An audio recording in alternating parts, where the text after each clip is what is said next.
ವಿದ್ಯಾರ್ಥಿಗಳ ಸರ್ವತೋಮುಖ ಬೆಳವಣಿಗೆಗೆ ಪೂರಕವಾಗುವ ನಿಟ್ಟಿನಲ್ಲಿ ಮಂಗಳೂರಿನ ಅಮೃತ ವಿದ್ಯಾಲಯಂನಲ್ಲಿ ಪ್ರೌಢಶಾಲಾ ವಿಭಾಗದ ವಿದ್ಯಾರ್ಥಿಗಳಿಗಾಗಿ ಬಹುಮುಖ ಪ್ರತಿಭೆಯೊಂದಿಗೆ ಉಜ್ವಲ ಭವಿಷ್ಯವನ್ನು ಕಲ್ಪಿಸಬಲ್ಲ ಹಾಗೂ ಸಮಾಜದ ವಿವಿಧ ಕ್ಷೇತ್ರಗಳಲ್ಲಿ ಸಾಧನೆಗೈದಿರುವ ಸಂಪನ್ಮೂಲ ವ್ಯಕ್ತಿಗಳಿಂದ ಉಪನ್ಯಾಸ ಕಾರ್ಯಕ್ರಮವನ್ನು ಏರ್ಪಡಿಸಲಾಯಿತು.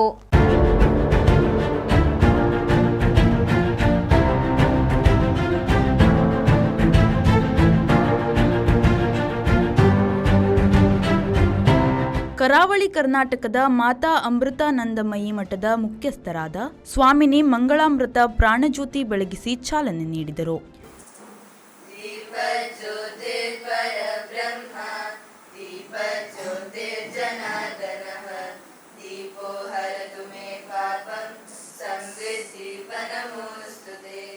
ಮುಖ್ಯ ಅತಿಥಿಯಾಗಿ ಆಗಮಿಸಿದ ಭಾರತೀಯ ವಾಯುಪಡೆಯ ಸಾರಿಗೆ ದಳದ ಪೈಲಟ್ ಮನಿಷಾ ಶೆಟ್ಟಿ ಅವರು ವಿದ್ಯಾರ್ಥಿಗಳನ್ನು ಉದ್ದೇಶಿಸಿ ತಮ್ಮ ವಾಯುಪಡೆಯ ಸೇವಾ ಅನುಭವಗಳು ಮತ್ತು ವಿದ್ಯಾರ್ಥಿಗಳಿಗೆ ದೇಶದ ಸೇವೆಗಾಗಿ ಇರುವ ಸುವರ್ಣಾವಕಾಶಗಳ ಬಗ್ಗೆ ಸಮಗ್ರ ಮಾಹಿತಿಯೊಂದಿಗೆ ಉಪನ್ಯಾಸ ನೀಡಿದರು.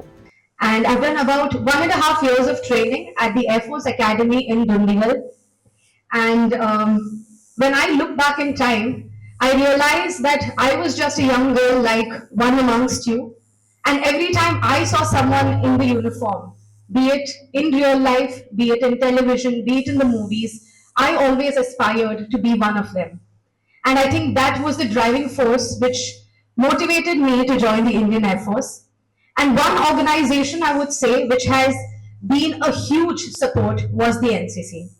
Because NCC is that organization which bridges the gap between the civilian life and the military life. You learn so much about what happens in the Indian Armed Forces through NCC. And discipline is one factor which is a fundamental quality in the armed forces, be it the Army, Navy, Air Force or the Coast Guard. And that is what NCC instills in each one of you. Indian coast ಗಾರ್ಡ್ನ assistant commandant Priya ಅವರು NCC ಸೇರುವುದರಿಂದ ಆಗುವ ಉಪಯೋಗಗಳು ಮತ್ತು ಭವಿಷ್ಯದ ಉಜ್ವಲ ಅವಕಾಶಗಳ ಬಗ್ಗೆ ಸ್ಫೂರ್ತಿ ತುಂಬುವ ಅನುಭವಗಳನ್ನು ಹಂಚಿಕೊಂಡರು. My college at those times did not provide us with the facility of NCC. However, I would have loved to have that. So those who all are there in the NCC, please make full use of it. You will not even realize, because I have my counterparts in the academy. You know, when you enter the academy, if you are from a non-defense background, it takes a few days for you to understand what is actually happening there.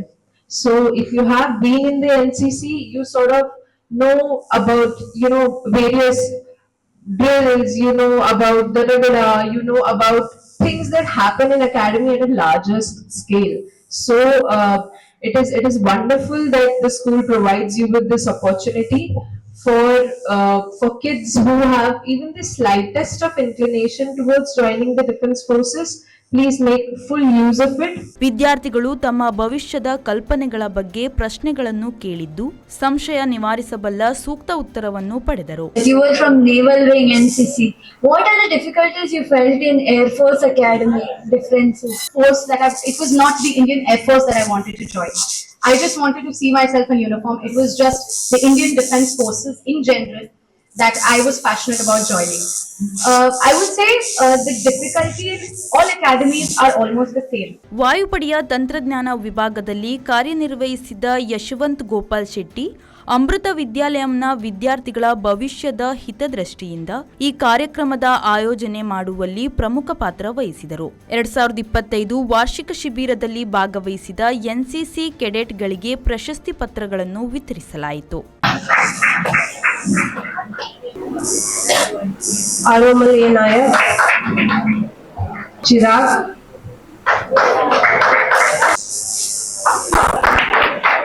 Shri Raksha. ವೇದಿಕೆಯಲ್ಲಿ ಶಾಲಾ ಪ್ರಾಂಶುಪಾಲೆ ಶ್ರೀಮತಿ ಮಧುಲಿಕಾ, ಮಾತಾ ಅಮೃತಾನಂದಮಯಿ ಸೇವಾ ಸಮಿತಿಯ ಅಧ್ಯಕ್ಷರಾದ ಸುರೇಶ್ ಅಮೀನ್ ಉಪಸ್ಥಿತರಿದ್ದರು. ಈ ಸಂದರ್ಭದಲ್ಲಿ ಸೇವಾ ಸಮಿತಿಯ ಸದಸ್ಯರಾದ ದಿಲೀಪ್, ಭಾರತೀಯ ಸೇನೆಯ ನಿವೃತ್ತ ಅಧಿಕಾರಿ ಸೋಮಶೇಖರ್, ಶಾಲೆಯ ಶಿಕ್ಷಕರು, ವಿದ್ಯಾರ್ಥಿಗಳು ಭಾಗವಹಿಸಿದ್ದರು. ಕಾರ್ಯಕ್ರಮದ ನಿರೂಪಣೆಯನ್ನು ಶಾಲಾ ಶಿಕ್ಷಕಿ ಅರ್ಪಿತಾ ಮಹೇಶ್ ಅವರು ನೆರವೇರಿಸಿಕೊಟ್ಟರು. ಶಿಕ್ಷಕಿ ಶರ್ಮಿಳಾ ಅವರು ಧನ್ಯವಾದಗಳನ್ನು ಅರ್ಪಿಸಿದರು. ಶರತ್ ಸಾಲ್ಯಾನ್, ವಿ4 ನ್ಯೂಸ್, ಮಂಗಳೂರು.